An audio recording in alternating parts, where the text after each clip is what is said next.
तो yes guys, UPSC का इस साल का जो पहला पेपर है CDS 1 2025 ये हो चुका है। और जैसा हम सभी को मालूम है कि हर साल जो CDS, CAPF और कंबाइंड जियो साइंटिस्ट के पेपर प्रीलिम्स से पहले होते हैं वो बहुत इंपॉर्टेंट हिंट्स देते हैं कि यूपीएससी प्रीलिम्स में क्या पूछने वाला है। इनफैक्ट 6-7 क्वेश्चंस तो डायरेक्टली रिपीट होते हैं इन सारे, ठीक है, इन सारे पेपर से।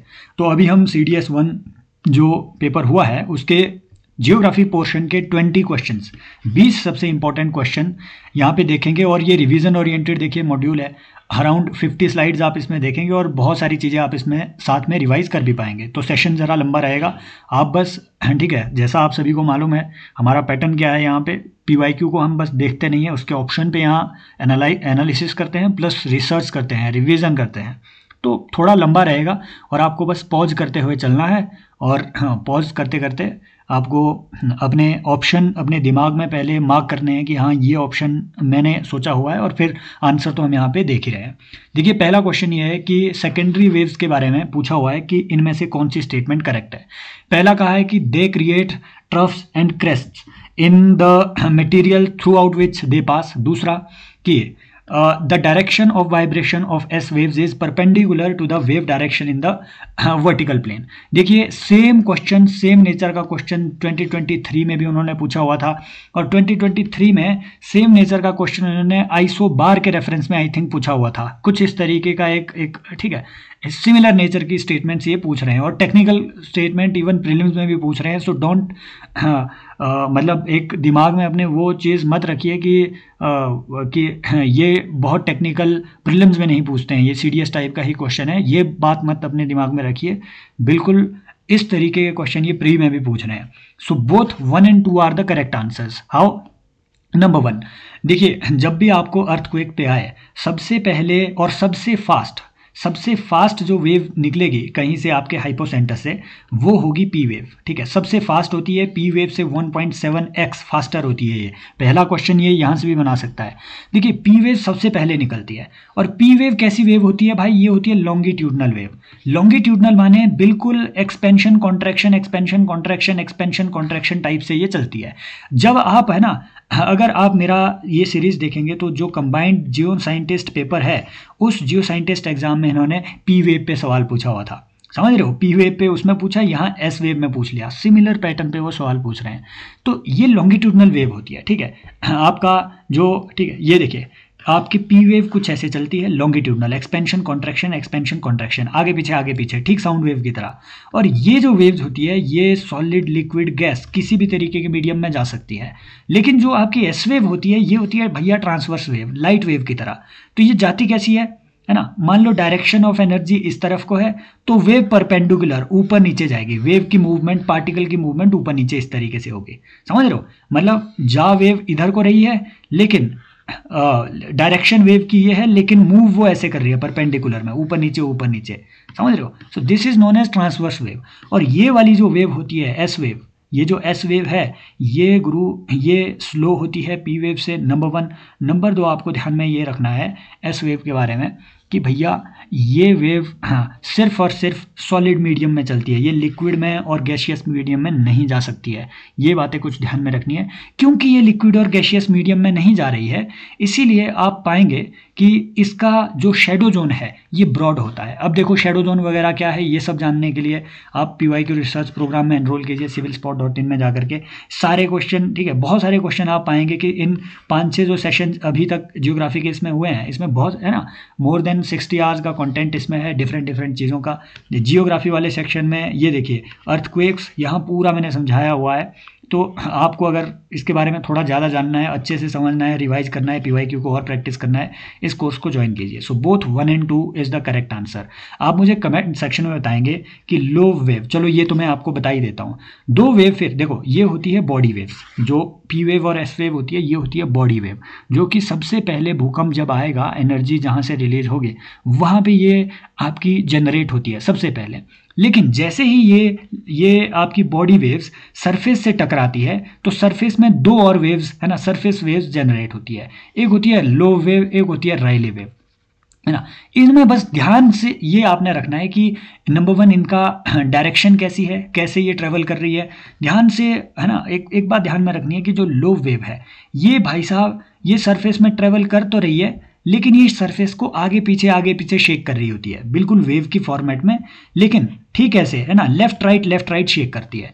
जो रायले वेव है ये ऊपर नीचे शेक करती है सरफेस को। तो ज़्यादा डिस्ट्रक्शन किसका हुआ? रेले वेव का होगा ना, क्योंकि ऊपर नीचे ऐसे समझो कि दुपट्टे को आगे पीछे घुमाना, या फिर ऐसे समझो कि टेबल है, टेबल पे बॉटल रखी हुई है, एक बंदा है जो टेबल को आगे पीछे घुमा रहा है, एक बंदा है टेबल को ऊपर नीचे, है ना, वो कर रहा है, ठीक है। तो ज़्यादा पॉसिबिलिटी कहाँ है बॉटल के गिरने की? ऑब्वियसली जहाँ टेबल ऊपर नीचे हो रहा है, समझ रहे हो। सो रेले वेव मोर डिस्ट्रक्टिव होती है। लो वेव ऐसे याद रखना, लो वेव बड़ी प्यारी वेव होती है, डिस्ट्रक्शन ये भी करेगी पर कम करेगी, प्यार से करेगी। आगे देखिए, identify the mineral on the basis of which. देखिए ये टिपिकल सीडीएस टाइप का ही क्वेश्चन है, लेकिन अगेन यहाँ से कुछ मिनरल्स को हम जरूर स्टडी करेंगे। बोला है कि ये कुछ ग्रीन क्रिस्टल टाइप का मिनरल है। दूसरा, it is often found in basaltic rock में ये पाया जाता है। Magnesium, iron and silica are its major elements. तो ये आपसे पूछा गया है कि इनमें से कौन सा आपको, ठीक है, ये आपको देखने को मिलेगा, ठीक है, मिनरल। तो गुरु इसमें जो आपको, है ना, जो इसमें सबसे एक्यूरेट आपको देखने को मिलेगा दैट इज़ योर फेल्डस्पार। क्योंकि देखो जो सिलिका कंटेंट है एक्चुअल में इस तरीके के मिनरल बहुत है, ओलिवाइन भी ठीक ऐसा हरे रंग का होता है, ठीक है, और इसमें भी आपके आयरन वगैरह तो मिलेगा, लेकिन नॉर्मली जो सिलिकेट्स है ना, अब क्योंकि ये यूपीएससी के ये जो क्वेश्चन है इसके आंसर की उन्होंने अभी तक निकाली नहीं है, ठीक है, खुद से, लेकिन जो ये आपके फेल्डस्पार वगैरह है, ठीक है, sorry it is not feldspar, it should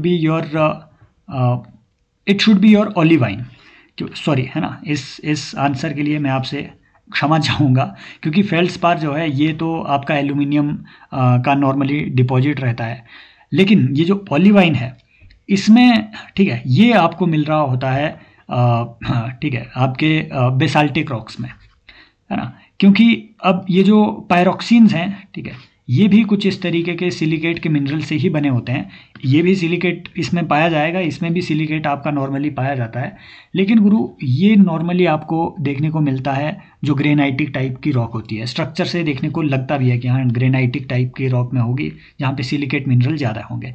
ये ओलिवाइन जो मिनरल हैं ये नॉर्मली आपको देखने को मिलेगा कि, ठीक है, नॉर्मली ये बेसाल्टिक रॉक्स में ज़्यादा इस तरीके की फॉर्मेशन आपको देखने को मिलेगी। और नॉर्मली इसका जो यूज़ होता है वो कुछ रिफ्रैक्टरी सैंड्स वगैरह में, जैसे आपने वो सुना होगा ना, पेंट को निकालने के लिए कई बार आप एक कपड़े जैसे का यूज़ करते हैं, उसमें थोड़ा सैंड पार्टिकल पाए जाते हैं, ठीक है, वो इसके बनाए जाते हैं। जैसे पेंट को घिस करके निकालना, या फिर अगर रस्टिंग हो रही हो तो रस्टिंग के रिमूवल के लिए जो वो एक मिलता है, एक कपड़ा सा मिलता है, ठीक है, उसमें जो वो पार्टिकल्स पाए जा रहे हैं वो इसके होते हैं, कुछ, है ना, छोटे छोटे क्रिस्टल पाए जा रहे हैं, वो इसके बने होते हैं बेसिकली। खैर इतना ज़्यादा मतलब आई डोंट थिंक कि ये मिनरल वाला उतना आपको याद रहेगा भी नहीं, वैसे भी नहीं, है ना, मैं तो ऑब्वियसली आपको बताऊँ। और फेल्डस्पार इसका जो यूज़ होता है ये सिरामिक्स वगैरह में होता है ना, हाँ, ग्लास इंडस्ट्री वगैरह में इसका नॉर्मली यूज़ होता है। ये कुछ एक ऐसे क्वेश्चन हैं जो सीडीएस वगैरह में यूपीएससी ऐसे पूछता है। सीएससी में मैंने कभी नहीं देखा कि मिनरल पे इस लेवल के क्वेश्चन वो पूछे। देखिए अगला क्वेश्चन है सॉल्ट वेदरिंग। ये एक बहुत अच्छा क्वेश्चन है। वेदरिंग पे 2024 के प्री में भी उन्होंने सवाल पूछा हुआ था कि जो वेदरिंग है, ठीक है, हाँ, उस पर उन्होंने 3 स्टेटमेंट्स दे दी थी कि वेदरिंग किस किस चीज़ पे डिपेंड करेगी। क्या ये मॉइस्चर पे डिपेंड करेगी, और आई थिंक उसमें क्या एयर में जो CO2 का अमाउंट है उस पर भी डिपेंड करेगी, ऑक्सीजन के अमाउंट पे भी डिपेंड करेगी, समथिंग इस तरीके की उन्होंने स्टेटमेंट दे दी थी। अब देखिए सॉल्ट वेदरिंग पे सवाल पूछा है कि salt crystallization is most effective of all the salt weathering processes. पहला ये है। अगला, ठीक है, most effective of all the salt weathering processing, पहला ये स्टेटमेंट है। दूसरा कि salt crystal growth is more effective over sedimentary rocks compare to igneous rocks. देखिए ये जो पहली स्टेटमेंट है ये बहुत कंट्रोवर्शियल भी है। देखो आप ऐसे कह नहीं सकते हैं कि मोस्ट इफेक्टिव कौन सा होगा। Salt crystallization is most effective of all the salt weathering processes, okay okay okay, so yes, this becomes the correct statement then, क्योंकि यहाँ एक्चुअल में वेदरिंग प्रोसेसेस, मैंने इसी स्टेटमेंट को रॉन्ग इसमें पढ़ लिया था कि वेदरिंग प्रोसेसेस नहीं पूछा है, सिर्फ सॉल्ट वेदरिंग प्रोसेसेस में जो सॉल्ट क्रिस्टलाइजेशन है ये मोस्ट इफेक्टिव होता है। वो कैसे? एक्चुअल में मान लो कोई रॉक है, अब ये सॉल्ट क्रिस्टलाइजेशन जो प्रोसेस है या सॉल्ट वेदरिंग जो है, ये वेदरिंग सबसे ज़्यादा आपको देखने को मिलेगी या तो बहुत एरिड एरिया में जहाँ सॉल्ट के अमाउंट बहुत ज़्यादा है, या फिर आपके इवन जो कोस्टल एरियाज है वहाँ पे भी आपको सॉल्ट वेदरिंग के प्रोसेसेस देखने को मिलेंगे। सॉल्ट क्रिस्टलाइजेशन सारे सॉल्ट वेदरिंग प्रोसेसेस में सबसे इफेक्टिव कैसे है? इसमें नॉर्मली जो जो पोरस रॉक होती है, ठीक है, जिसमें पोर मतलब अंदर छिद्र बने होंगे, तो उसमें सॉल्ट आपके घुसेगा, है ना, वो कैसे भी करके उसमें घुस सकता है। मान लीजिए ठीक है, अगर कोस्टल एरिया में है तो कोस्टल एरिया में जो ओशनिक वेव्स आ रही है वो वेव वहाँ पे रॉक के अंदर घुसेगी, वहाँ से सॉल्ट अंदर घुसेंगे और अंदर उसके क्रिस्टल बन जाएंगे। क्रिस्टल होते हैं हार्ड।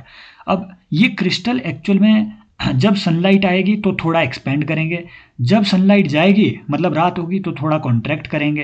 एक्सपेंशन कॉन्ट्रैक्शन के थ्रू ये पूरी इस पूरी चट्टान को, पूरी रॉक को ये ब्रेक कर देंगे, इसलिए ये बहुत इफेक्टिव होते हैं। ठीक है, तो स्टेटमेंट बहुत ध्यान से पढ़िएगा। मैंने भी इसमें थोड़ा क्योंकि इसकी जो पीपीटी है ये कल शाम को मैंने बनाई थी, तो मैं भी थोड़ा इसमें भूल गया था कि हाँ सिर्फ सॉल्ट वेदरिंग प्रोसेसेस पूछा है तो yes it is most effective.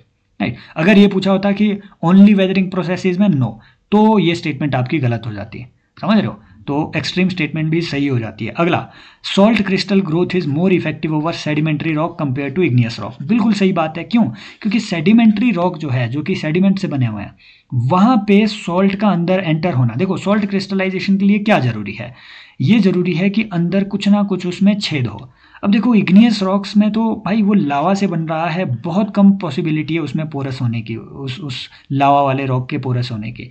अब जो सेडिमेंट्री रॉक है उसमें पोर्स, माइक्रो पोर्स वगैरह क्रिएट हो जाते हैं, तो इसीलिए वहाँ पे सॉल्ट का एंटर होना कंपैरेटिवली ईजी है। एक्चुअल में ऐसे ऐसे पोर्स होने चाहिए, ऐसे ऐसे थोड़े छेद हो जाए, तो इस तरीके की रॉक को ये वेदर अवे कर देता है। ठीक है, ऐसे मान लो ये इसमें थोड़े छेद हो गए हैं, और अगर ये थोड़े डीपर छेद हो तो यहाँ से जो, ठीक है, आपके वेव्स आ रही है, जो ओशनिक वेव्स है, अपने साथ वो सॉल्ट भी लाएगी और इसके अंदर वो एंटर कर जाएंगे, अंदर क्रिस्टल बन जाएंगे। फिर expansion contraction, expansion contraction, expansion contraction, है ना, धूप के प्रेजेंस में, एब्सेंस में, प्रेजेंस में, एब्सेंस में, तो फिर ये पूरी रॉक ही ब्रेक आपकी हो जाएगी। तो ये is a type of physical weathering where salt crystal grow within the rock pores and cracks, वो सब चीज़ें। सेडिमेंट्री रॉक जो है इसमें ज़्यादा पोरोसिटी होती है, इसीलिए ये और ज़्यादा इफेक्टिव यहाँ पे रहता है। ये अच्छा एक क्वेश्चन था, हाई क्वालिटी क्वेश्चन है, और मतलब ये कुछ ऐसे क्वेश्चन हैं जो एनसीईआरटी से एड्रेस फुल्ली नहीं होते हैं। Which of the following statements with reference to surface inversion of temperature are correct. देखिए ये डायरेक्ट क्वेश्चन है टेम्परेचर इन्वर्जन पे, जब हम एटमॉस्फेयर को पढ़ रहे थे। अगेन इसमें बड़े सारे क्वेश्चन है जो आपको यहाँ से, एक्सेप्ट फॉर मैपिंग, जो आपको सिर्फ इतने सेशन से, जियोग्राफी के सेशन से देखने को मिलेंगे। तो जब हम यहाँ टेम्परेचर एंड एटमॉस्फेयर को पढ़ रहे थे तब हमने टेम्परेचर इन्वर्जन का भी कॉन्सेप्ट एक्चुअली पढ़ा हुआ है कि it causes instability in lower layers of atmosphere. नहीं भाई, ये स्टेबल कंडीशंस में होता है, समझ रहे हो। दूसरा, inversion commonly last for few hours. बिल्कुल सही बात है कि टेम्परेचर इन्वर्जन ये बहुत ही आपके जब ट्रोपोस्फियर में हो जाए, ठीक है, तो ये नॉर्मली टेम्परेचर इन्वर्जन काफ़ी कम ड्यूरेशन का एक फिनोमिना होता है। ठीक है, काफ़ी शॉर्ट ड्यूरेशन का फिनोमिना होता है। इंपॉर्टेंट बात बस आपको ध्यान में ये रखनी है कि एक्चुअल में टेम्परेचर इन्वर्जन होता क्या है। देखिए जो नॉर्मल लैप्स रेट है, आप मुझे कमेंट सेक्शन में बताएंगे वो क्या है ट्रोपोस्फियर के लिए। नॉर्मल लैप्स रेट क्या है एक्चुअल में? ये एक ऐसा रेट होता है नॉर्मली कि भैया जो ट्रोपोस्फियर की लोअर लेयर है ये वार्म होगी, अपर लेयर है वो ठंडी होगी। ऐसा क्यों होगा? क्योंकि अर्थ जो रेडिएट बैक करती है हीट, ठीक है, उसको सबसे ज़्यादा ट्रैप कौन करेगा? Lower layer. ऊपर जाएगा तो कम, ऊपर जाएगा तो कम, ऊपर जाएगा तो कम। इसीलिए जो अर्थ रेडिएट बैक कर रही है उस हीट को, ठीक है, जो टेरेस्ट्रियल रेडिएशन होती है, उसको सबसे ज़्यादा एब्जॉर्ब नॉर्मली नीचे किया जाता है, समझ रहे हो, सरफेस पे।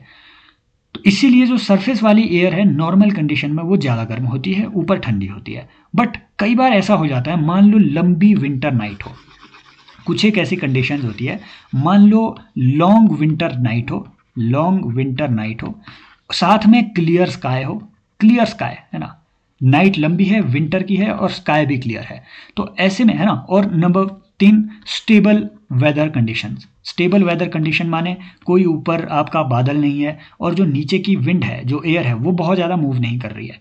तो ऐसे में क्या होगा भाई, ऐसे में कई बार, क्योंकि विंटर नाइट है और लॉन्ग है, तो लंबी रातों में, विंटर नाइट्स में जो आपकी टेरेस्ट्रियल रेडिएशन है ये तो पूरी वापस चली जाएगी, बाहर चली जाएगी, है ना, स्पेस में चली जाएगी। जो सुबह वाला नॉर्मली आपका टाइम होगा 3 से 5-6 बजे तक का, तब तक सरफेस बिल्कुल कूल डाउन हो चुका होगा, बहुत ठंडा हो चुका होगा सरफेस। तो जो सरफेस से नज़दीक वाली एयर है वो भी साथ में ठंडी हो जाएगी। ऊपर वाली एयर क्योंकि सरफेस के, ठंडे सरफेस के इतने कांटेक्ट में नहीं है, तो यहाँ का जो वार्मथ है ये थोड़ी मेंटेन रहेगी। इसीलिए इन्वर्जन देखने को मिलता है। होना ये चाहिए था कि नीचे गर्मी हो, ऊपर सर्दी हो ऐसे जाता है कि नीचे सर्दी हो, ऊपर गर्म हो जाए। समझ रहे हो? तो ये सर्द गर्द का खेल, इसी को कहते हैं टेम्परेचर इन्वर्जन। जो हमने अभी पढ़ा ये था रेडिएशनल इन्वर्जन, रेडिएशन की वजह से। कुछ होता है एडवेक्शन इन्वर्जन भी। ये कब होता है? कई बार ऐसा हो जाता है, मान लो, है ना, मान लो ओशन के किनारे या फिर कहीं भी, अगर ये एक वार्म एयर है ना, इससे इस है ना, इसके, है ना, इससे टकराने आ जाएगी कई बार कोल्ड एयर मास। तो कोल्ड एयर मास क्या करेगा, क्योंकि ये भारी होता है तो ये तो स्टेबल रहेगा, वार्म एयर हल्की होगी तो ये ऊपर उठ जाएगी, तो वार्म एयर ऊपर आ जाएगी, कोल्ड एयर नीचे। तो इसे कहते हैं एडवेक्शन इन्वर्जन। एक होता है ड्रेनेज इन्वर्जन। ये कैसे होता है? मान लीजिए आप पहाड़ी में रह रही है, ठीक है, पहाड़ी में रह रहे हैं, तो कई बार क्या हो जाता है कि देखो, पहाड़ी में ऐसा होता है कि वैली में तो बहुत बाद में सनलाइट आपकी नंबर 1 पहुंचेगी, इसीलिए जो आपकी वैली है, नीचे वाली जो वैली है, वैली बहुत लेट गर्म होगी। ऊपर जो आपका, ठीक है, ये जो आपका माउंटेन टॉप है ये काफ़ी जल्दी गर्म हो जाएगा। तो दिन में क्या होगा कि 11-12 बजे के आसपास ही माउंटेन का टॉप, यहाँ की एयर गर्म होकर के ऊपर उठ चुकी होगी माउंटेन के टॉप से, फिर इसको रिप्लेस करने के लिए नीचे से ऊपर की ओर आएगी एयर। समझ रहे हो? बट रात को क्या होता है भैया, शाम जैसे तक ये गर्म हो जाएगा, यहाँ से हवा ऊपर उठेगी, ऊपर शाम को ठंडी हवा होगी तो ये नीचे आ जाएगी यहाँ। समझ रहे हो? तो यहाँ बन जाएगी ठंडी हवा, ऊपर बन जाएगी गर्म हवा, इसीलिए वैलीज में ज़्यादा ठंड लगती है कई बार। ये होता है वैली इन्वर्जन, है ना। यहाँ जो ऊपर आपकी विंड होती है इसे कहते हैं आनाबेटिक। ऐसा सोचो कि ऊपर आप खड़े हुए हैं टॉप में, तो इसे आना कहेंगे। नीचे आप, है ना, नीचे से आप कॉल कर रहे हैं, ऊपर से आने वाली जो ठंडी एयर है ये काट रही है, समझो। तो जो ठंडी एयर ऊपर से नीचे को आ रही है इसे कैटाबेटिक विंड आप कहेंगे। कुछ ऐसे आप मतलब कह सकते हो कि हाँ, टॉप पे आवाज़ दे करके आप कह रहे हैं ओ विंड ऊपर आना एनाबेटिक ऊपर होगी, कैटाबेटिक जो ऊपर से नीचे की ओर आ रही है वो कैटाबेटिक होगी। समझ रहे हो? सो आगे चलते हैं। आइडेंटिफाई द कोल्ड ऑन, अच्छा, cloud on the basis of following characteristics. तो बोला हुआ है कौन सा क्लाउड ये है। अगेन भाई ये देख लो, सेम चीज़ यहाँ भी हमने पढ़ी हुई है टेम्परेचर इन्वर्जन के साथ साथ। देखो यहाँ मैंने कहा बादल, पहला लेक्चर यही था, बादल इंपॉर्टेंट है गाइस, पढ़ लो। तो भाई यहाँ से डायरेक्टली आपके सीधे क्वेश्चन बन रहे हैं, आप ज्वाइन कर सकते हैं इस कोर्स को, civilspot.in पे जा करके लॉग इन कीजिए, है ना। क्लाउड पे कि दे लुक लाइक कॉटन वूल, यहीं से आप, बस मैंने आपको बताया हुआ है, बस इतने से ही अगर आप नीचे ऑप्शन पढ़ेंगे, cirrus does not look like cotton wool, है ना, निम्बस ना, है ना, स्ट्रेटस ना, कॉटन वूल, क्यूमुलस। मैंने आपको बताया हुआ है क्यूमुलस जहाँ भी होगा दैट मीन्स कि नाम ही है कपासी मेघ, क्यूमुलस जहाँ भी आएगा, क्यूमुलो निम्बस हो, दैट मीन्स कॉटन की तरह वाटर कैरिंग जो आपका क्लाउड होगा। अब देखो इन चीज़ों को मैंने ऑलरेडी कोर्स में बताया था, एक बार फिर से रिवाइज कर लेते हैं कीवर्ड को। जहाँ जहाँ निम्बस, निम्बो वर्ड आएगा दैट मीन्स वहाँ पानी है, ठीक है, वो पानी वाले मेघ होंगे। जो आपका स्ट्रेटस है, स्ट्रेटस माने वो लेयर में है ना। जो आपका क्यूमुलस है दैट मीन्स कि वो ऐसा है कपास टाइप के, है ना, शेप में। जो सिर्रस है, सिर्रस माने इसको कहते ही है पक्षाव, जो पंछी के पंखों की तरह, है ना, ऐसे शेप में होगा, है ना, बिल्कुल स्कैटर्ड। ये सबसे टॉप वाले क्लाउड होते हैं, सिर्रस क्लाउड। और ये जो सन का हेलो सर्दियों में फॉर्म होता है, हेलो समझ रहे हो, ये सन है, इसके चारों तरफ ऐसी लाइट की हेलो जो बनती है वो भी सिर्रस क्लाउड ही बनाते हैं। समझ रहे हो? तो ये चीज़ें ध्यान में। और क्लाउड थिनिंग में कौन से क्लाउड्स को थिन किया जाता है? सिर्रस क्लाउड को। क्यों? क्योंकि भैया ये हाई क्लाउड होते हैं और ये गर्मी कॉज करते हैं। जो लो क्लाउड होते हैं ये ग्लोबल कूलिंग के लिए जिम्मेदार है, लेकिन जो हाई क्लाउड होते हैं ये ग्लोबल वार्मिंग के लिए जिम्मेदार है। ये जानना है कि ऐसा क्यों है, तो भाई इतने डिटेल में अगर पढ़ना है तो कोर्स को एनरोल कर लो। इससे ज़्यादा तो मैं क्या ही बताऊँ, क्योंकि फिर वीडियो बहुत लंबी हो जाएगी। समझ रहे हो? अभी के लिए समझो, क्लाउड थिनिंग जो टेक्निक है, ग्लोबल वार्मिंग से निपटने के लिए एक टेक्निक अपनाई जा रही है, उसमें सिर्रस क्लाउड को थिन किया जा रहा है। है ना। अगर वो आपसे पूछे, एक बहुत क्लासिक क्वेश्चन उनका ये है कि मैकरल स्काई की फॉर्मेशन ये कहाँ आपको देखने को मिलेगी, तो ये ऑल्टो क्यूमुलस और क्यूमुलोनिम्बस सिर्रो क्यूमुलस, इन दो क्लाउड्स को कहते हैं आपके mackerel sky, mackerel formation. Mackerel actually एक फिश का फॉर्मेशन होता है। ये बिल्कुल ऐसे अपीयर होते हैं जैसे फिश की शोलिंग चल रही हो, मैकरल फिश की शोलिंग, है ना। हाँ, फिश में जो वो आपके स्पॉट बने होते हैं ना, ऐसे जो शेल बने होते हैं, वो मैकरल शेल्स, ठीक वैसे दिखता है, ऐसा लगता है कि फिश के शेल जो, है ना। तो मैकरल स्काई भी अगर बोले, बस याद रख लो कि ऑल्टो क्यूमुलस और सिर्रो क्यूमुलस, ये मैकरल स्काई आपके, है ना, इनको कहा जाता है।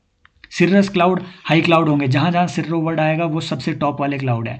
क्यूमुलोनिम्बस ये वो क्लाउड है बूट शेप्ड, अगर वो बोले कि इटली के बूट शेप्ड अगर क्लाउड बना हुआ है, और सबसे ऊंचा क्लाउड, सबसे ज़्यादा रेन बियरिंग क्लाउड, और वो जो आपके थंडर स्टॉर्म को लाने वाला क्लाउड, है ना, क्लाउड बस्ट को लाने वाला क्लाउड, ये आपका क्यूमुलोनिम्बस होगा।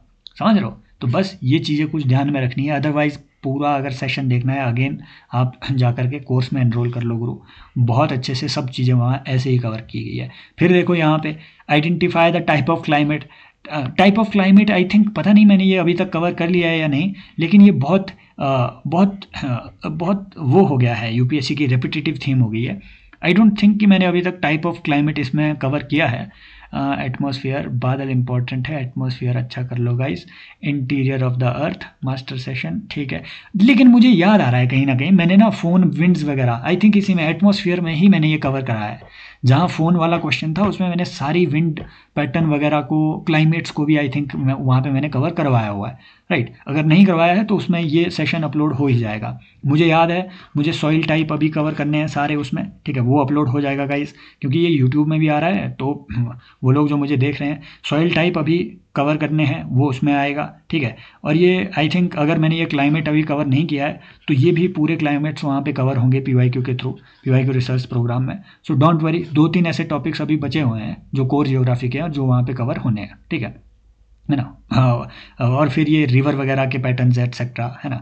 हाँ, ये सब चीज़ें भी देखनी है, बाबर तेराई, बांगर खादर एटसेट्रा, ये सब चीज़ें अभी देखनी है। वहाँ पे 2-3 सेशन और आने जरूरी है इसमें, ठीक है, जियोग्राफी के कोर में। खैर यहाँ देखिए क्लाइमेट पे पूछा हुआ है कि ये कौन सा क्लाइमेट कह रहा है। Temperature is high throughout the year, पूरी साल टेम्परेचर हाई है ना, बस यहीं से निकाल लो, high throughout the year. Steppe climate, भाई स्टेपी तो टेम्परेट है ना आपके, स्टेपीज जो ग्रासलैंड है सेंट्रल एशियन, ये तो आपके टेम्परेट हुए, हटाओ इसे, जहाँ जहाँ स्टेपी है हटाओ इसे, है ना। ट्रॉपिकल मॉनसून क्लाइमेट, है ना, मॉनसून क्लाइमेट। अच्छा फिर देखिए ये क्या कह रहा है, rainfall is variable with short wet season and longer dry season. नहीं, मॉनसून में तो ऐसा नहीं होगा, है ना, मॉनसून तो काफ़ी लंबी चलती है आपके, मॉनसून टाइप ऑफ क्लाइमेट 3-4 महीने आपका चलता है ये, तो बस यहीं से हटा दो, है ना। क्लाइमेट ऑफ सूडान और पराग्वे, यहाँ से और भी ज़्यादा हिंट हो गया, वहाँ सूडान में आपको मानसून कहाँ, मतलब सेंट्रल, हाँ सूडान, और पराग्वे में तो एटलीस्ट कहाँ ही होगी, राइट। तो ये सब चीज़ें आपको हिंट करती है कि it is tropical wet and dry climate, और इसी को आप कहते हैं savanna type of climate. Savanna type of climate है भाई ये आपके सवाना, ठीक है, यहाँ पे आपको ये सवाना ग्रासलैंड्स में इस तरीके का क्लाइमेट देखने को मिलेगा कि थोड़ी थोड़ी बारिश हो जाएगी, नॉर्मली ड्राई होगा, हाई यहाँ पे टेम्परेचर होगा, सवाना टाइप ऑफ क्लाइमेट। लेकिन यहाँ से हम कुछ 2-3 इंपॉर्टेंट और क्लाइमेट्स हम पढ़ेंगे। अगर वो बोले कि भैया वेस्ट कंटिनेंट के वेस्ट मार्जिन में कोई क्लाइमेट फॉर्मेशन हो रही है, वेस्ट मार्जिन में कंटिनेंट्स के क्लाइमेट फॉर्मेशन हो रही है, और नॉर्मली ये आपके 30-40 डिग्री लेटीट्यूड में ये फॉर्मेशन हो रही है ना। और ये इसमें जो विंटर्स हैं, ठीक है, विंटर में रेनफॉल हो रहा है। तो अगर आपसे ये पूछे, और विंटर ठंडी है, विंटर में रेनफॉल हो रहा है, अगर वो आपसे ये पूछे तो वो कैलिफोर्निया टाइप ऑफ क्लाइमेट आपको देखने को मिलेगा, है ना। अगर वो लेकिन ये बोले कि भैया आपको थ्रू आउट द ईयर, है ना, देखो ठंडी है, विंटर भी ठंडी है, गर्मी भी लगभग ठंडी है, थ्रू आउट द ईयर अगर आपको बारिश मिल रही है तो वो थ्रू आउट द ईयर बारिश वाला ये आपको ब्रिटिश टाइप ऑफ क्लाइमेट होगा, क्योंकि इसमें यहाँ से भी आ रही है, यहाँ से भी विंड आ रही है। तो ऐसे एरिया में British type of climate normally आपके जो है ना लेटीट्यूड से आप कंपेयर कर सकते हैं कि ब्रिटेन इतना ऊपर है नॉर्थ हेमिस्फीयर में, तो साउथ हेमिस्फीयर में भी वो आपको देखने को मिलेगा, ठीक है। इधर चिले, अर्जेंटीना में ये यहाँ पे भी आपको इस टाइप का क्लाइमेट देखने को मिलेगा, ठीक है। ये केप ऑफ गुड होप में भी आपको ब्रिटिश टाइप ऑफ क्लाइमेट देखने को मिलेगा, है ना। अगर आपको ये बोले कि भाई साहब, है ना, देखो ब्रिटिश टाइप ऑफ क्लाइमेट में थ्रू आउट द ईयर बारिश हो रही थी। अगर वो ये बोले कि विंटर थोड़ा वार्म होगा, कैलिफोर्निया में विंटर ठंडा था, यहां विंटर थोड़ा वार्म होगा और विंटर रेनफॉल हो भी रही है, तो वो मेडिटेरेनियन टाइप ऑफ क्लाइमेट है। समझ रहे हो, विंटर वार्म है और विंटर में रेनफॉल हो रही है। कैलिफोर्निया में भी विंटर में रेनफॉल हो रही थी, लेकिन विंटर में रेनफॉल हो रही है और विंटर वार्म है। कैलिफोर्निया वार्म नहीं था विंटर। तो ये वाला जो आपको क्लाइमेट मिल रहा है, ये मेडिटेरेनियन टाइप ऑफ क्लाइमेट है। और ये भी आपको लगभग मेडिटेरेनियन क्लाइमेट आपको, ठीक है, लगभग आपको हर जगह, ठीक है, यहाँ पे लगभग हर कंटिनेंट में आपको मेडिटेरेनियन जो 30 से 40 डिग्री लैटिट्यूड है, north as well as south, यहाँ पे आपको ये देखने को इस टाइप का क्लाइमेट मिलेगा। एक होता है फिर China type of climate. China type of climate, ये देखो, आई थिंक मैंने ये स्लाइड इसमें ऐड करी हुई है। हाँ, मेडिटेरेनियन का तो देखो ये है, विंटर रेनफॉल, ड्राई समर होगा लेकिन वेट विंटर होंगे आपके, ठीक है, हॉट थोड़ा विंटर होगा, माइल्ड विंटर होगा। और ये 30-40 डिग्री लेटीट्यूड में यहाँ आपको विंटर, देखिए यहाँ आपको ये मेडिटेरेनियन टाइप ऑफ क्लाइमेट देखने को मिल रहा है यहाँ। तो अगर बोले सिर्फ मेडिटेरेनियन ओशन में है, नहीं भाई, लगभग हर कॉन्टिनेंट में, इधर केप ऑफ गुड होप, है ना, ये यहाँ बर्ग विंड आपकी चलती है, तो यहाँ भी आपको देखने को मिल रहा है। फिर देखिए, अगर वो आपको बोले कि चाइना टाइप ऑफ क्लाइमेट कहाँ देखने को मिल रहा है, गुरु, इसमें आपके number 1 China type of climate में जो वार्म मॉइस्ट समर है, जो समर है ये वार्म होती है और मॉइस्ट होती है। एक्चुअल में चाइना में होता ये है, ये देखो यहाँ चाइना है, इसको कुछ ऐसे समझो, मैं इसको आपके लिए जूम कर लेता हूँ, चाइना टाइप ऑफ क्लाइमेट कैसे बनता है। ये एक्चुअल में चाइना के मॉनसूनल क्लाइमेट आप इसे कह सकते हैं, चाइना का ही मॉनसूनल क्लाइमेट। होता ये है कि भैया गर्मी में तो देखो हमारा जो विंड बेल्ट है, चाइना इधर है, देखो चाइना इधर है, यहाँ जैसे आपको ये क्लाइमेट देखने को मिल रहा है, ठीक है, और मैं थोड़ा, हाँ, यहाँ जैसे ये क्लाइमेट आपको देखने को मिल रहा है। देखो होता ये है कि गर्मियों में हाँ, आपका मान लो सन यहाँ पे है, सन की डायरेक्ट रेज यहाँ पड़ रही है, ठीक है, तो ये जो पूरा विंड सिस्टम है, विंड है ना, प्रेशर बेल्ट है, ये ऊपर शिफ्ट हो जाती है। अगर ये 0 डिग्री है ना, तो यहाँ जो आपका ITCZ बनना था 0 डिग्री के 5 डिग्री ऊपर नीचे, है ना, मतलब जो विंड ऐसे आनी थी, नॉर्मली जो ऐसे आनी थी, ये ही विंड्स अब थोड़ा ऊपर शिफ्ट हो जाती है। ये विंड यहाँ ऐसे आने लगती है क्योंकि ITCZ लगभग यहाँ इंडिया के, है ना, इंडिया के tropic of Capricorn, tropic of Cancer के आसपास फॉर्म हो रहा होता है। तो वो जो विंड है वो ऐसे फ्लो होने लगती है, ऐसे, है ना, ऐसे ये आपकी जो है विंड्स फ्लो होने लगती है। तो इसी वजह से जो चाइना का ये वाला हिस्सा है, ये देखो चाइना का ये वाला हिस्सा है, ठीक है, यहाँ पे ये वाला हिस्सा, यहाँ पे बारिश गर्मियों में आपको देखने को मिलेगी। क्यों? क्योंकि जो ओशन है, ठीक है, जो ओशन है, यहाँ से वो सारी विंड्स जो ITCZ की तरफ आने की कोशिश कर रही है, वो सारी विंड्स यहाँ से ओशन से आपका पानी उठा करके, मॉइस्चर उठा करके चाइना के ईस्ट में यहाँ बारिश करवा रही है। सिंपल टर्म्स में अगर वो बोले कि कॉन्टिनेंट के ईस्ट मार्जिन में पाया जा रहा है, गर्मियाँ मॉइस्ट होती है ना, वार्म होंगी लेकिन मॉइस्ट समर होंगे और ड्राई विंटर होंगे। विंटर क्यों ड्राई होंगे? क्योंकि भैया ये ही विंड्स फिर आपके ऐसे चलने शुरू हो जाएगी कॉन्टिनेंट से इसकी तरफ, क्योंकि प्रेशर बेल्ट ऊपर नीचे हो गई है ना। अब अगर shifting of the pressure belt को अच्छे से समझना है तो ये कोर्स आप जो है ज्वाइन कर लो भाई। कोर्स में ये सारी चीज़ें उतने डिटेल में देखने को मिलेगी। यहाँ बस मैं रिवीजन आपको करवा रहा हूँ। रिवीजन में समझाने के लिए मैंने आपको बोल दिया कि अगर वो बोले कि मॉइस्ट समर है ना, वार्म और मॉइस्ट समर है और कूल ड्राई विंटर है, कॉन्टिनेंट के ईस्टर्न मार्जिन में पाया जा रहा है और है ना 30-40 डिग्री जो लैटिट्यूड है लगभग वहाँ पाया जा रहा है, तो ध्यान में रखना है कि ये चाइना टाइप ऑफ क्लाइमेट की बात कर रहा है। ये होते हैं आपके temperate eastern margin climate. Gulf type, ये मतलब ये सारे चाइना टाइप के ही है। ये नाम है दिया हुआ नेटल टाइप, एक्चुअल में ये सारे चाइना टाइप ही है ना। हर जगह आपको ये सारे चाइना टाइप के क्लाइमेट देखने को मिलेंगे।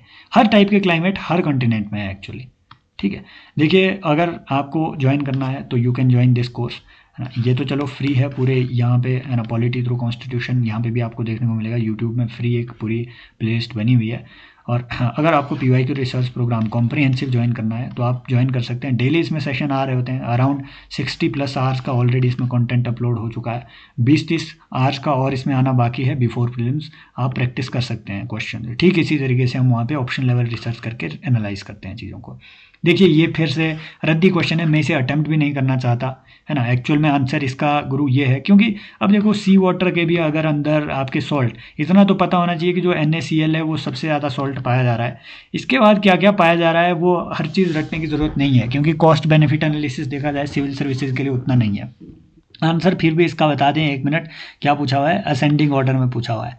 तो असेंडिंग ऑर्डर में तो गुरु इसमें ये अच्छा, हाँ ये सबसे ज़्यादा आएगा, 3 कहाँ है, हाँ 3 सबसे ज़्यादा आएगा, तो ये हटाओ।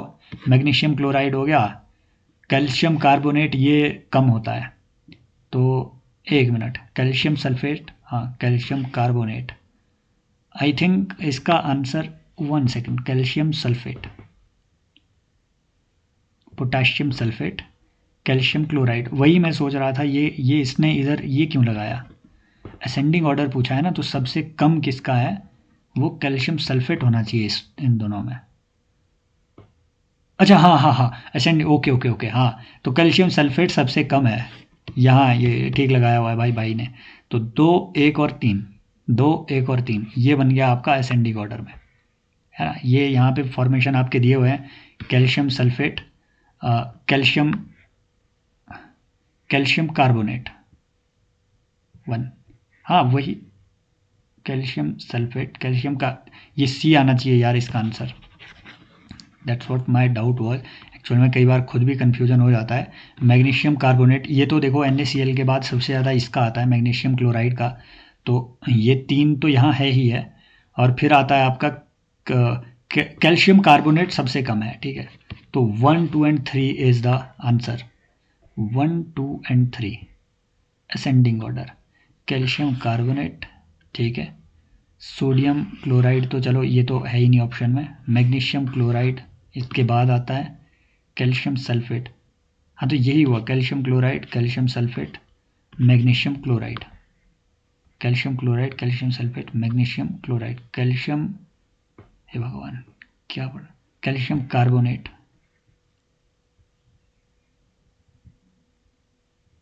ठीक है, कैल्शियम सल्फेट, कैल्शियम कार्बोनेट, हाँ यही बना यार आंसर। इसमें बहुत कंफ्यूजन हो जाता है कई बार, दिमाग इसको कॉम्प्रिहेंड नहीं कर पाता है, कौन इधर है, कौन ऊपर, कौन नीचे। एक्चुअल में यही है answer, C is the answer, 1, 2 and 3। फिर अगेन इतना रटने की ज़रूरत नहीं होता है इसमें यार, कौन याद रखे 1.7 ग्राम ये इसके बाद ना, है ना। ये जानने लायक ही नहीं है। जो CDS का भी आंसर की चेक करने के लिए देख रहे हैं, बस वो देख लो कि हाँ ये आपका C है इसका आंसर।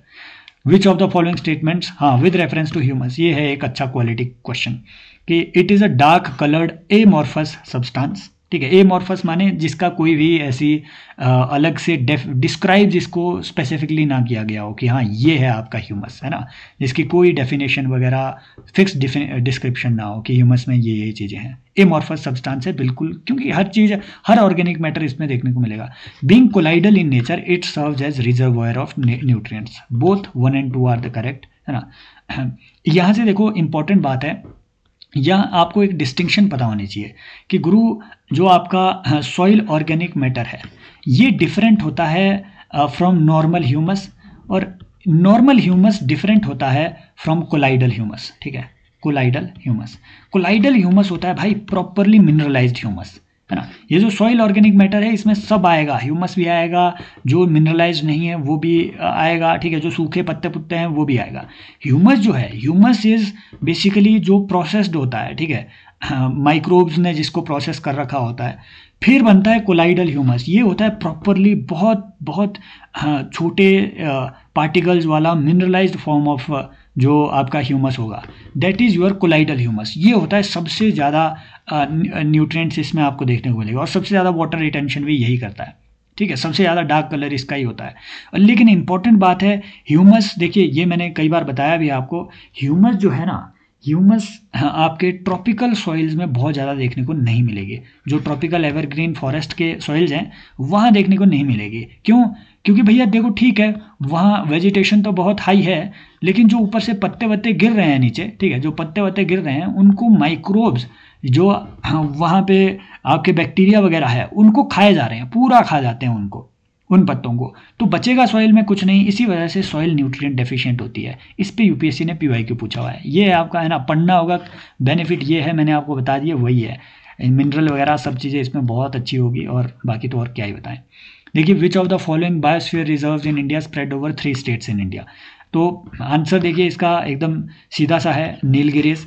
ये जो दिहांग दिबांग है, ये आपको, ये बायोस्फीयर रिजर्व आपको अरुणाचल में एक्चुअली देखने को मिलेगा, और अरुणाचल में भी इसमें आपको ठीक है, जो क्या कहते हैं, ये बायोस्फीयर रिजर्व है दिहांग दिबांग।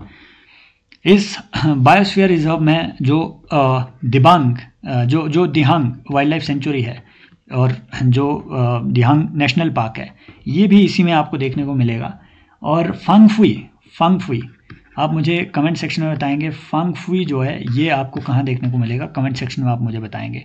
ये न्यूज़ में था। नोक्रेक, देखो नोक्रेक मेघालय में, आपको थोड़ा ऐसा याद रखना है कि मेघालय में किसी ने किसी के बाल नोच लिए, है ना। नोक्रेक मेघालय में आपको बाल फक्रम मिलेगा, है ना, बाल फक्रम, है ना, बाल फक्रम, ऐसे जो भी आप इसकी स्पेलिंग होगी आप देख लेना, बाल फक्रम और नोक्रेक। बाल फक्रम और नोक्रेक कहाँ मिलेगा? मेघालय में, ठीक है। ये दो ही याद रखने हैं, इंपॉर्टेंट है, याद रखना। मेघालय में किसी के बाल नोच लिए, ऐसे याद रख लेना, नोक्रेक और बाल फक्रम। शेषाचलम, ये आपके आंध्र प्रदेश में पाया जा रहा है, शेषाचलम हिल्स। तो इस पे आई थिंक पीवाईक्यू भी था, पिछले साल भी ये मैपिंग पे पूछा हुआ था।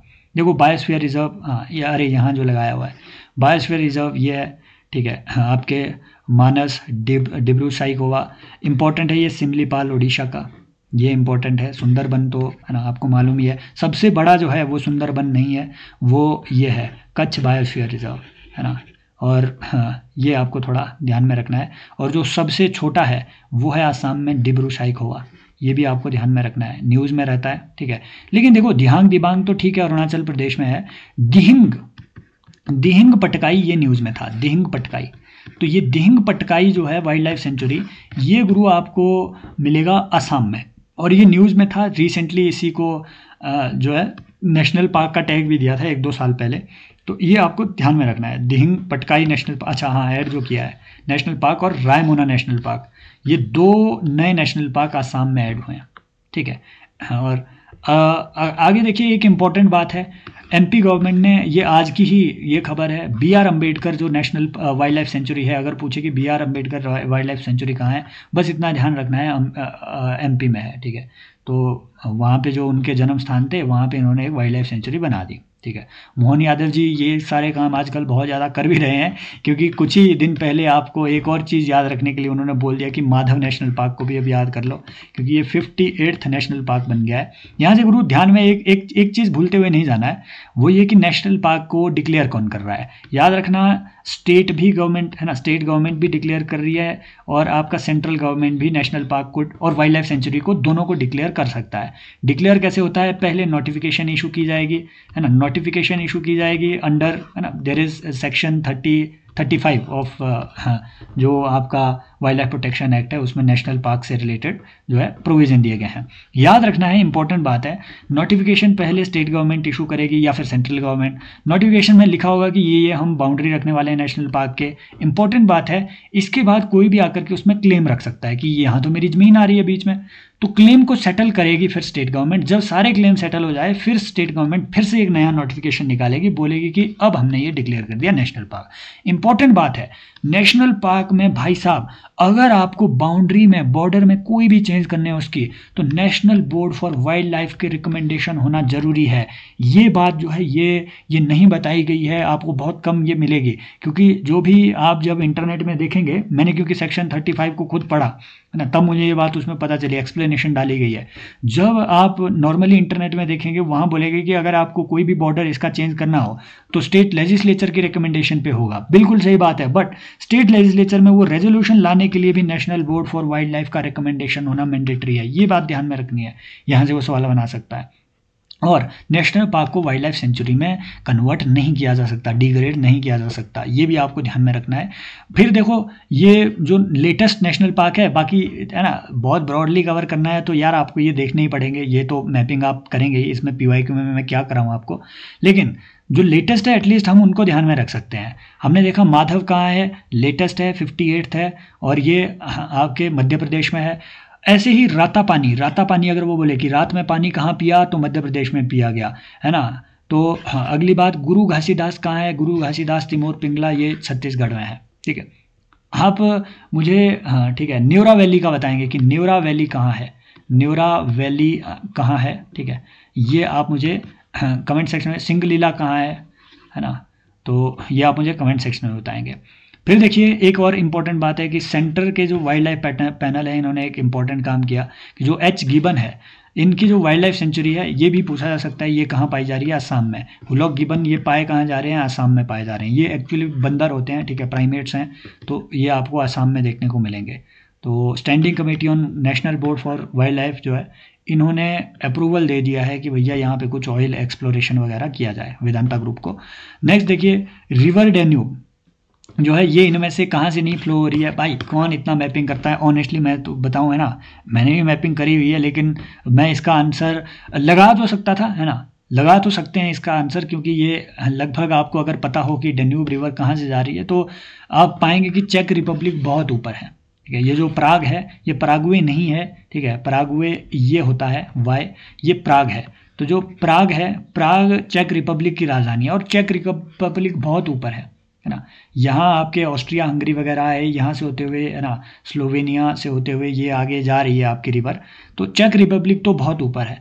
तो आंसर तो यहीं से आ गया, है ना, बेलग्रेड से जा रही है ना, बुडापेस्ट से जा रही है, वियना ऑस्ट्रिया, है ना, हंगरी बुडापेस्ट, तो यहाँ से तो जा ही रही है। लेकिन इम्पोर्टेंट देखो, ये है आपका, ये है आपकी क्या कहते हैं ये, अरे वोल्गा नहीं, अरे कौन सी रिवर हम पढ़ रहे हैं, ये डेन्यूब रिवर, मुझे भूलने की भी बीमारी हो गई है। ये देखिए ये आपकी डेन्यूब रिवर यहाँ से होते हुए जा रही है।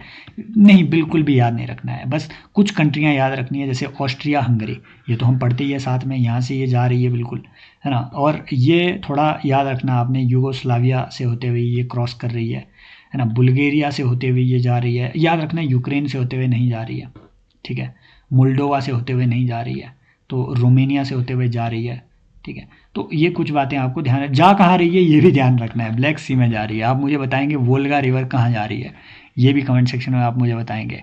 अब देखो इंपॉर्टेंट बात, मुझे इस क्वेश्चन में कोई इंटरेस्ट नहीं था, मुझे इंटरेस्ट है भाई इस डिक्लेरेशन में, है ना। रिसेंट ये हुआ है 2022, रिसेंट ही होता है यूपीएससी के लिए। मूरा द्रवा डेन्यूब पहला दुनिया का 5 कंट्री बायोस्फीयर रिजर्व जो है डिक्लेयर किया गया है, इंपॉर्टेंट हो जाता है ना। 5 कंट्रीज में फैला हुआ बायोस्फीयर रिजर्व है, बहुत बड़ा है। अमेजोन ऑफ यूरोप इसे कहा जाता है, मूरा द्रवा डेन्यूब। तो अगर याद रखने हैं ना कि कौन कौन सी सिटीज़ है, कौन कौन सी कंट्रीज है, याद रखना ऑस्ट्रिया हंगरी इसमें है, ठीक है, ऑस्ट्रिया हंगरी इसमें है, ये दोनों तो साथ में ही रहेंगे।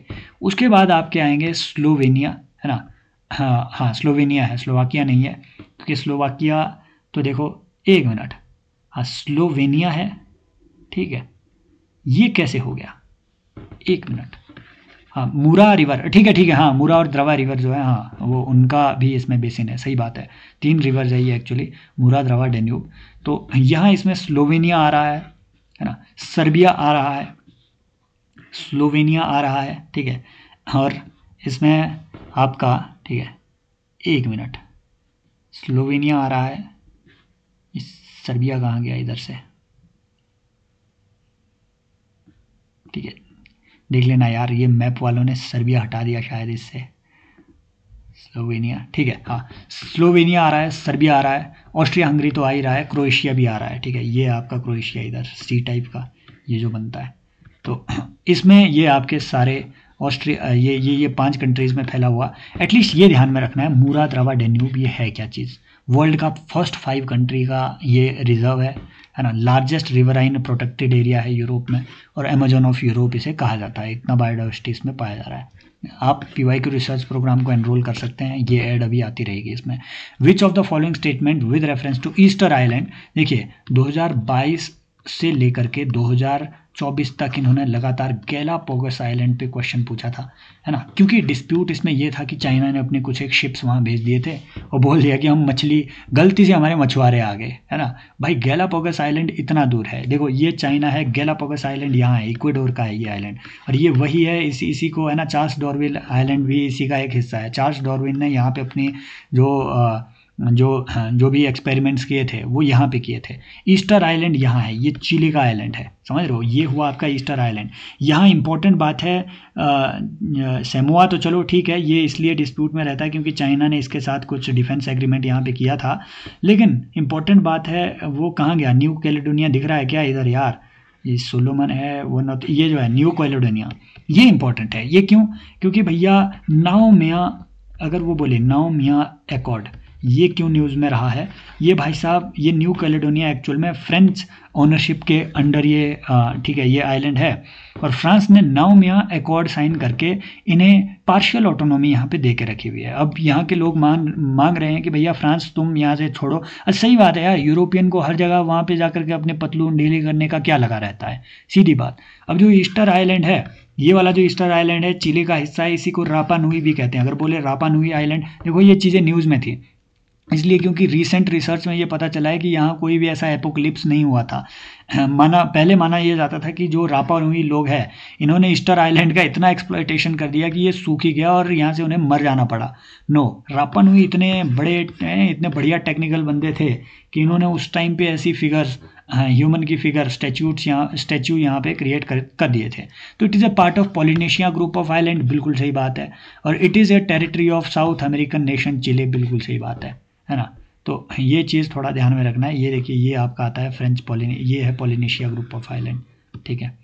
हाँ, तो आगे चलते हैं। Which among the following is home to endangered mountain gorilla. वाह, ये बहुत अच्छा क्वेश्चन है। माउंटेन गुरिल्ला जो है अफ्रीका में, तो ये पूछा गया है कि इनमें से कौन सा वो माउंटेन है जहाँ पे ये पाया जा रहा है। माउंट केन्या है क्या, किलिमंजारो है क्या, नियाग्रा गोंगो है क्या? ये एक्चुअल में विरुंगा माउंटेन है। विरुंगा माउंटेन जो आपको रवांडा में मिलेगा। रवांडा, मैंने अफ्रीका का मैप डाला है क्या इसमें? डाला है, भगवान नहीं डाला, ओ सो सैड। तो रवांडा, खैर छोड़िए, याद रख लो कि रवांडा में, है ना। मुझे बताएंगे आप कि क्या रवांडा आपकी विक्टोरिया लेक को टच करता है या नहीं, कमेंट सेक्शन में बताइए। तो ये रवांडा में आपको मिल रहा है, ठीक है। माउंटेन गुरिल्ला एंडेंजर्ड कैटेगरी के हैं और ये हर्बीवोर है, बेचारे शांत होते हैं, दिखते इतने बड़े बड़े हैं, है ना। है बहुत भारी हैवी, है ना, आदमी मतलब पड़ जाए तो ये जेब में रख लें, लेकिन है बहुत भारी, है ना बॉडी, लेकिन है ये आपके, ठीक है, हर्बीवोर हैं और एकदम बहुत सोशल जैसे ये एनिमल होते हैं, ऐसी बात नहीं है, बंदर ही है एक टाइप के। और फिर आता है आपका, ठीक है, माउंट केन्या, नाम से ही पता चल रहा है वहाँ पे है ये। माउंट किलिमंजारो, याद रखना है कि भैया ये आपको हाँ ठीक है तंजानिया में मिलता है ना, तंजानिया में मिल रहा है। नियाग्रा गोंगो आपको कोंगो में मिल रहा है, ठीक है। तो बस ये थोड़ी चीज़ है, बाकी इसमें क्या बताएं। हाँ, रुवेंजोरी माउंटेन यहाँ पे आपको ये देखने को मिलेगा। Next, which of the following with respect to Jordan are correct. वाह, ये बहुत अच्छा क्वेश्चन था भाई, फंसाने वाला क्वेश्चन था। The country of Jordan was created through British mandate after world war 1। It is a land locked country. Actual में देखिए, जब आप इन चीज़ों को देखेंगे कि जॉर्डन जो ये है, ये लैंड लॉक्ड कंट्री तो है।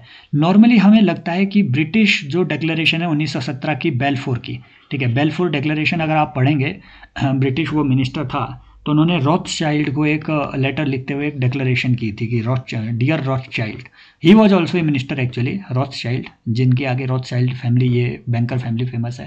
तो उसमें यही लिखा हुआ है, dear Rothschild, upon your request I am hereby directed to declare that we are creating a separate state for Jews without displacing the original inhabitants from there. मतलब declaration तो ये थी, तो ये सेपरेट स्टेट 1917 के बेलफोर declaration के बाद यहाँ इजराइल में लोग आना शुरू हो गए थे।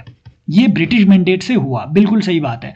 लेकिन गुरु, इंपॉर्टेंट बात है, जॉर्डन भी ब्रिटिश मैंडेट से ही, ये वाला जो जॉर्डन है, जॉर्डन अम्मान, ये भी ब्रिटिश मैंडेट से ही क्रिएट किया गया है एक्चुअल में, ठीक है। 1917 में इधर एक अरब क्रांति हुई थी, तो उसके बाद ये वाला जो हिस्सा है अपने लिए ऑटोनॉमी मांगना शुरू किया था। 1947-8 के आसपास इनको जो है अलग से अपने लिए पूरी वो मिली थी, आज़ादी इनको मिली थी। ब्रिटिश मैंडेट गुरु ये था कि जो ऑटोमन एम्पायर था, ठीक है, 1920 तक ये ऑटोमन एम्पायर के अंडर ही था, वहाँ से ये आज़ादी चाह रहे थे। तो जो ट्रीटी ऑफ सेवर्स हुई, सेवर्स, ठीक है, ये जब फर्स्ट वर्ल्ड वॉर के बाद टर्की के साथ ट्रीटी ऑफ सेवर्स हुई, ठीक है, मुस्तफ़ा कमाल पाशा वगैरह की स्टोरी सुननी हो तो भाई अलग, वो अलग स्टोरी है। तो ट्रीटी ऑफ सेवर्स के तहत इसको आज़ादी मिल गई थी वहाँ पे, एक है ना, एक ऑटोनोमस एरिया ये बना दिया गया। हालांकि फुल आज़ादी फिर इनको 1947 के बाद इनके लोगों ने यहाँ पे क्लेम करी थी, ठीक है। तो जॉर्डन जो है, जॉर्डन डेफिनेटली ये और फिर एक इम्पॉर्टेंट बात, जॉर्डन ने 1948 में जो इसराइल और पैलेस्टीन की वॉर हुई थी, उस टाइम वेस्ट बैंक को जॉर्डन ने कब्जा भी लिया था। फिर बाद में चल करके जो यम किपुर वॉर है, भाई ये सब चीज़ें आएंगी आपको। यम किपुर वॉर आपसे पूछेगा कि वो कौन सा वॉर है, 1960s में, आई थिंक 62 समथिंग में यम किपुर वॉर इधर हुआ था, है ना, ये फेमस वॉर है।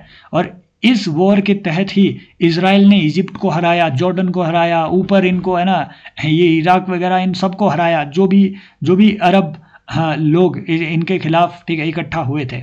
यम Kippur war, very famous war. तो इसी यम किपुर वॉर में जॉर्डन से वेस्ट बैंक को फिर वापस लिया गया। अगर बोले कि वेस्ट बैंक को कौन कौन बॉर्डर करता है, जॉर्डन और इसराइल। अगर बोले नॉर्दर्न बॉर्डर में, है ना, अगर बोले नॉर्दर्न बॉर्डर में इसराइल के कौन कौन है, तो ये आपके, ठीक है, ये वेस्ट बैंक यहां क्यों लिखा है इन्होंने, एक मिनट, वेस्ट बैंक तो वेस्ट ऑफ जॉर्डन रिवर है, जॉर्डन रिवर ये है, अच्छा, ओ सॉरी, हाँ, वेस्ट बैंक ऐसे एरो लगा करके यहां लिखा गया है, सॉरी, ये ध्यान में नहीं रहा मुझे, ये वाली चीज यहां पे ध्यान में नहीं रही। तो ये बात है, समझ रहे हो। अब कुछ एक न्यूज़ में जो कुछ एक स्पेसिस है ना, कुछ एक प्लेसेस है जो ध्यान में रखने हैं, मैं आपको बता रहा हूँ। एक यहाँ कॉरिडोर है इसराइल और इजिप्ट के बीच में, इसे कहते हैं सिनाई पेनिनसुला, ठीक है, ये भी न्यूज़ में, ये सिनाई पेनिनसुला है इधर, ये इसराइल और इजिप्ट के बीच का ये पेनिनसुला है एक्चुअली। यहाँ एक कॉरिडोर है, रफा कॉरिडोर। ये एक्चुअल में जो आपकी गाजा स्ट्रिप है, वो ये भी पूछे कि गाजा स्ट्रिप को कौन कौन बॉर्डर कर रहा है, तो गाजा स्ट्रिप को एक्चुअल में इसराइल और इजिप्ट ही बॉर्डर कर रहे होते हैं, ये मेडिटेरेनियन सी के साथ लगता है। तो जो गाजा स्ट्रिप है और इजिप्ट है, इनके बीच एक रफा कॉरिडोर है। अगर बोले कि रफा कॉरिडोर कहाँ पे है, यहाँ है। एक है फिर केरेम शालोम क्रॉसिंग, ठीक है, ये भी न्यूज़ में था। ये रफा कॉरिडोर तो क्योंकि इसराइल ने हथियार रखा है, एक क्रॉसिंग है यहाँ पे केरेम क्रॉसिंग, केरेम, तो इतने से याद रखना, केरेम क्रॉसिंग। अभी जो ह्यूमैनिटेरियन एड जा रही है वो उस क्रॉसिंग के थ्रू जा रही है, वो भी न्यूज़ में रहती है।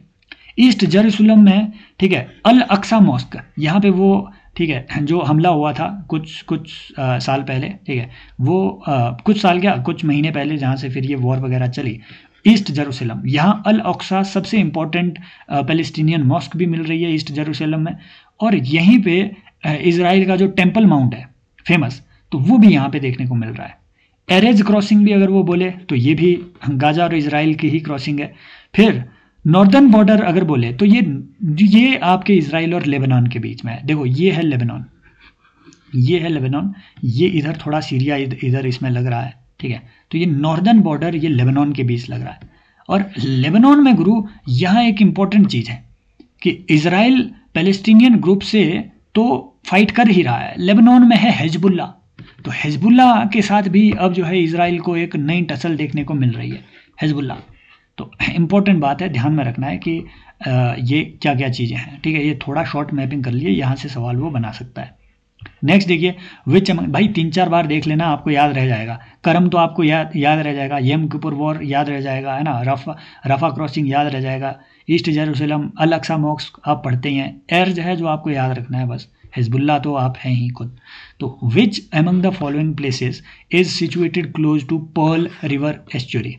एक्चुअल में मुझे पता नहीं यूपीएससी इसका क्या आंसर निकालेगा, है ना। मैं इसमें कुछ नहीं, क्योंकि हांगकांग भी है यार, इसमें मकाऊ भी है इसके करीब में। ये देखो, ये इधर से पर्ल रिवर ऐसे आ रही है, यहाँ आपका मकाऊ है, यहाँ आपका हांगकांग है। बोलो कौन नज़दीक है। ये देखो, ये पर्ल रिवर इधर आ रही है आपकी, ठीक है। बताओ कौन नज़दीक है, हांगकांग नज़दीक है, मकाऊ नज़दीक है, नापो, है ना। तो यूपीएससी नापेगा, वो आंसर देगा, मैं इसमें और क्या बताऊँ, नेक्स्ट देखिए, consider the following statement with regard to Australia. भाई मैपिंग से ही सवाल पूछे जा रहे हैं, ये इतने सारे क्वेश्चन पूछ लिए अभी तो, है ना। हाँ, मैं देख देख के थक गया था इन चीज़ों को, कि इतने सारे मैपिंग के क्वेश्चन। देखिए कोरल सी, अब देखो अच्छे से मैपिंग कर लियो तो अच्छे से ये कर लेंगे आप। Coral Sea separates Great Barrier Reef from South Pacific, ये तो है ना अनडिस्प्यूटेडली कोई भी आदमी कर लेगा कोरल सी का। अब ये क्या है अभी हम देखेंगे। Great Dividing Range extends from Melbourne Perth to Australia. अब ये अगर किसी ने नहीं स्टडी किया है, जैसे मैंने भी नहीं किया था इतने अच्छे से, तो किसे पता है यार मेलबोर्न और पर्थ मतलब इनका डायरेक्शनल वो क्या है, कंफ्यूज तो हो ही जाएगा। हमें इंडिया की सिटी का पता नहीं रहता है, हम वहाँ पे जाके ऑस्ट्रेलिया की हर सिटी का पता रखें कि पर्थ इधर है और मेलबोर्न इधर है, तो ये है ना, तो इसमें कोई भी आदमी कंफ्यूज हो सकता है। ये काफ़ी डेप्थ के लेवल का था। One only is the answer. जब देखो आप यहाँ देखेंगे ना, ग्रेट डिवाइडिंग रेंज ऐसे है यहाँ पे, यहीं से आपके मर्रे डार्लिंग बेसिन अगर वो बोले कहाँ से निकल रहा है, यहीं से निकलता है इधर को। मर्रे डार्लिंग रिवर यहाँ से आती है, और ये जो ग्रेट ऑस्ट्रेलियन बाइट है यहाँ पे मर्रे और डार्लिंग रिवर यहाँ गिर जाती है ना। अब ग्रेट डिवाइडिंग रेंज कैसे जा रही है, बिल्कुल ऐसे खड़े से।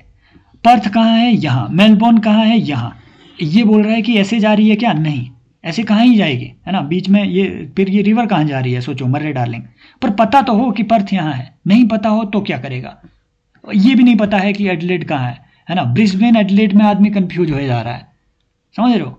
तो ये तो बात है ही। यहाँ दिहिंग और दिहिंग पटकाई और दिहांग दिवांग में कंफ्यूजन हो जा रहा है। ये हमसे बोल रहे हैं कि मेलबोर्न और इसका पता करो, जालिम हो गए हैं ये लोग। खैर छोड़ो, कुछ चीज़ें हमने यहाँ से देखनी है। बास स्ट्रेट अगर वो बोले तो आपको याद रखना है, ये जो बास स्ट्रेट है ये यहाँ पे जो है ना, ये है तस्मानिया, ये आइलैंड। तो तस्मानिया और मेनलैंड आपका जो ये क्या बोलते हैं इसे, मेनलैंड ऑस्ट्रेलिया, इसके बीच आपका बास स्ट्रेट है। अलीस स्प्रिंग अगर वो बोले कहाँ है, ऑस्ट्रेलिया में है। तस्मान सी है ना, इधर है। और फिर देखो ग्रेट बैरियर रीफ ये है ना, दुनिया की सबसे बड़ी कोरल रीफ, कोरल सी ये है। तो कोरल सी पैसिफिक को ग्रेट बैरियर रीफ से, है ना, पैसिफिक क्योंकि इधर को है तो इससे सेपरेट करता है। गल्फ ऑफ कारपेंट्रिया अगर वो बोले तो यहाँ है ऊपर, है ना। हॉर्न आइलैंड इधर है, Gulf of Carpentaria, Arafura Sea, Timor Sea. भाई ये आपको पढ़ना ही पड़ेंगे। मैंने आपको हाईलाइट बता दी कि इन सारी चीज़ों को आप इसमें आराम से पढ़ना, बाकी तो है ना क्या बता सकते हैं इसमें। तो बस ये आपका इसका आंसर हो गया। Next, what is the correct sequence of mountain from, एक मिनट, नॉर्थ टुवर्ड्स साउथ, नॉर्थ से साउथ की तरफ। Karakoram, Kunlun, okay. इसमें मैपिंग की कोई ज़रूरत नहीं थी अगर आपको पता है तो, है ना क्योंकि जब आप ट्रांस हिमालयाज़ को पढ़ते हैं तो आप पढ़ते हैं काराकोरम, लद्दाख एंड जांस्कर, ये तीन रेंजेस ऊपर से नीचे की ओर। ऊपर काराकोरम है, फिर लद्दाख रेंज आती है, फिर आपकी जांस्कर रेंज आती है। जांस्कर तो हिमाचल वगैरह में भी आपकी जाती है। तो बस ये सीक्वेंस देख लो, एक के बाद 3 कहाँ है और उसके बाद 4 कहाँ है। एक के बाद 3, 3 के बाद 4। यहाँ देखो, यहाँ 3 के बाद 4 नहीं है ना, यहाँ 3 के बाद 4 नहीं है, एक के बाद 3, 3 के बाद 4, है ना। तो यहाँ भी आपका ये आंसर इधर बन जाता है, लेकिन क्योंकि कुल्लून शान थोड़ा नीचे को है, ठीक है, लैटीट्यूड में, अगर ये थोड़ा और ज़्यादा पता हो तो 1, 2, 3 एंड 4 इसका आंसर इसमें बन जाएगा, राइट। हाँ, कुल्लून शान, नान शान, एक मिनट, कुल्लून शान, नान शान, ये चाइना थोड़ा, आई थिंक, हाँ 1, 2, 3 एंड 4 इसमें होना चाहिए। अब exact latitudinal location, 1 second, let me check it, Kunlun Shan, क्योंकि इसमें भी चाइना में, क्योंकि शान नाम के सारे माउंटेन्स होते हैं। शान नाम का प्लेट्यू लेकिन चाइना में नहीं है, ठीक है, ये आपके म्यांमार में पड़ता है शान प्लेट्यू। कुल्लून शान मैप में, कुल्लून शान ऊपर आ रहा है इसमें, 1 सेकेंड, इमेजेस, कुल्लून शान ऊपर है, टकला मकान डेजर्ट, ठीक है, अल्तुन शान भी ऊपर है, कुल्लून शान, ये लैटिट्यूडनल कंपैरिजन बहुत इसमें डिफ़िकल्ट है। एक सेकंड रुकना ज़रा, अगर मैं देख पाऊँ, हाँ थोड़ा ऊपर है, ठीक है, हाँ सही बात है। तो ये जो तियान शान और कुल्लून शान वगैरह है ये थोड़ा इससे ऊपर है, sorry, answer should not be this is the answer. भाई बहुत ट्रिकी ये क्वेश्चन है कसम से, है ना, मुझे लगा इससे बने जा रहा है इधर से इधर लेकिन खैर, so D is the answer. Actual में होता ही है, मान लो ये यहाँ पे आपका काराकोरम है, इधर आपका लद्दाख है, इधर जैसे आपकी ये जांस्कर पड़ रही है। कुल्लून शान थोड़ा इधर जैसे है, यहाँ कुल्लून शान पड़ रहा है, इधर को आपका टकला मकान, इधर को डेजर्ट है, ऊपर को आपका अल्तुन शान इधर को है ना। नानशान, शानशान नाम के जितने भी माउंटेन है बहुत है इसमें चाइना में, तो D is the answer. Clear. Next पढ़िए। अरे बहुत लंबा ये सेशन हो गया, जा करके आप ज्वाइन कीजिए, है ना, PYQs को। बच क्या गया आप? हाँ ठीक है, ओके। तो सेलाइन सॉइल के बारे में पूछा हुआ है कि कौन सी चीज़ करेक्ट है। They are rich in nitrogen ना, कुछ भी सॉइल वो इंडिया में बोले, इंडिया में कोई भी सॉइल वो बोले, अगर वो बोले कि रिच इन नाइट्रोजन, कोई सॉइल इंडिया में रिच इन नाइट्रोजन नहीं है, तभी हमें बाहर से NPK डालना पड़ रहा है, तभी हमें यूरिया इतना यूज़ करना पड़ रहा है। तो सारी सॉइल बोल देना not rich in mountain nitrogen, सीधी बात। They occur in arid and semi arid regions, बिल्कुल सही बात है। And waterlogged and swampy areas, बिल्कुल सही बात है। सेलिनिटी क्यों बढ़ती है ना, सेलिनिटी ओवर इरिगेशन से बढ़ जाती है एरिड और सेमी एरिड रीजन में। क्यों? जब आप बार बार ऊपर से इरिगेशन करोगे, है ना, तो ये पानी नीचे रिसता है। नीचे तो आपके कैल्शियम के, है ना, जो मान लो जो चट्टाने हैं, चट्टानों में है ना, जो पानी है नीचे रुक जाएगा, यहाँ इसका थोड़ा रिजर्वायर बन जाएगा। फिर क्या होगा, जैसे ही सनलाइट पड़ेगी ऊपर से मॉइस्चर वापस, है ना, मॉइस्चर राइज कर रहा है ऊपर वाली सॉइल की लेयर से, तो यहाँ पे खाली जगह बन गई। इसे भरने के लिए पानी नीचे से ऊपर आएगा। पानी नीचे से जब ऊपर आ रहा है तो अपने साथ नीचे से मिनरल सॉल्ट भी लेकर के आ रहा है, और फिर ये ऊपर इसकी एक लेयर बन जाएगी, बहुत सख्त लेयर। तो इसी वजह से जो पंजाब की सॉइल अगर आप हाथ में उठाएंगे तो वो बहुत सख्त सॉइल हो गई है, वो सॉल्ट की लेयर है उसमें, है ना। तो ये सलाइन मिट्टी आपको ऐसे एरिया में देखने को मिलेगी, वाटर लॉक्ड एरिया में भी मिलेगी। उसके कारण भी यही है सेम, है ना, पानी जो है मिनरल नीचे से ऊपर की तरफ ये खींच लेता है पूरे, और ऊपर एक लेयरिंग बन जाएगी इसकी। क्लियर। तो ये हो गया। आगे देखिए, सलाल पावर प्रोजेक्ट, ये डायरेक्ट पूछा हुआ है कि कौन सी रिवर पे है, तो पढ़िए आंसर और लगाइए। ये एक्चुअल में चेनाब रिवर है, चेनाब रिवर पे आपको सलाल पावर प्रोजेक्ट मिल रहा है। ऐसे ही देखिए एक किशन गंगा रिवर है, ठीक है, उसमें Kishan Ganga hydro electric project आपको देखने को मिल रहा है, ठीक है, तो वो भी आपकी जो है ये चेनाब रिवर की ट्रिब्यूटरी है। ऐसे ही चेनाब रिवर में ठीक है, एक मिनट, कहीं वो झेलम की तो नहीं है? 1 second, let me confirm it again. Kishan Ganga is of Chenab, I think. Kishan Ganga कई बार river tributary of, must be of Chenab, tributary of which river, oh sorry, हाँ झेलम की है, हाँ yes, Neelam river, Kishan Ganga river, yes ये झेलम की है। किशन गंगा प्रोजेक्ट जो है किशन गंगा रिवर में चल रहा है, ये झेलम की ट्रिब्यूटरी है। क्लियर। अगली बात एक और ध्यान में रखनी है कि जो दुनिया का सबसे जो इंडिया का सबसे ऊंचा रेल ब्रिज है, ये चेनाब रिवर में बनाया गया है, ठीक है, तो ये भी ध्यान में रखना है। इस पे इम्पोर्टेंट जो है चीज़ें आपको ध्यान, है ना। Next, which of the following is the tributary of Indus river that does not originate from Himalaya. लगाइए जरा, गिलगित, गोमल, हुंजा, जांस्कर। जांस्कर तो देखो, जांस्कर रेंज हिमालय का ही है, तो इसे तो आप एलिमिनेट कर ही दो। गिलगित भी ठीक है, हिमालय से निकल रही है। जब आप इसे देखेंगे तो गोमल रिवर, गुरु, ये गोमल रिवर यहाँ से आ रही है ना, ये पाकिस्तान में आपको, ठीक है, यहाँ से ये देखने को मिल रही है, तो ये हिमालय का हिस्सा नहीं है, ठीक है। बाकी काबुल रिवर, और ये इंपॉर्टेंट है, काबुल और कुभा रिवर, क्योंकि अगर वो बोले कि कुभा रिवर जो है ये ऋग्वेद में किसके लिए मेंशन किया गया है, तो ये काबुल रिवर के लिए है। और ये कुभा रिवर जो है ये वेस्टर्न मोस्ट रिवर है जो कि ऋग्वेद में मेंशन की गई है, समझ रहे हो। तो ये कुछ चीज़ें ध्यान में रखनी है। बाकी इसमें क्या बताया जाए, झेलम है ना, ये जो रिवर सिस्टम है, बार बार वो इससे पूछ रहे हैं। आप मुझे बताएं कि सेंगी खांबा और लांगचेन खांबा, ये दो रिवर्स किन्हें कहा जाता है। फिर देखिए ये सवाल, ये लास्ट सवाल है आज का, कि माइंस, मिनिस्ट्री ऑफ माइंस के अकॉर्डिंग जो एनुअल रिपोर्ट जारी की गई है, इसमें बॉक्साइट, आप मुझे बताएंगे ये किस चीज़ का ओर है।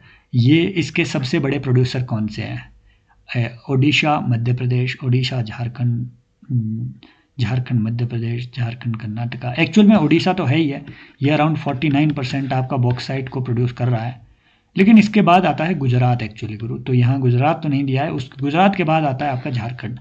सो Odisha and Jharkhand are the highest bauxite producing states मिल करके, ऑप्शन के हिसाब से। बाकी ये देख लो, है ना, प्रीलिम PYQ कोर्स ये ज्वाइन करना है तो टेलीग्राम चैनल आपको लिंक में मिल जाएगा। आई होप ये जो सेशन है ये आपके रिवीजन में और आपकी PYQ प्रैक्टिस में थोड़ा हेल्प किया होगा। अगर आप चाहते हैं कि मैं CDS के सारे क्वेश्चंस को ऐसे ही, ठीक है, ऑप्शन वाइज एनालाइज तो क्या मतलब, इसके थ्रू रिवीजन का एक सीरीज आए, कमेंट सेक्शन में ज़रूर बताइए, है ना, अपनी इच्छाएं व्यक्त करें। और take care, bye bye, as always love you all.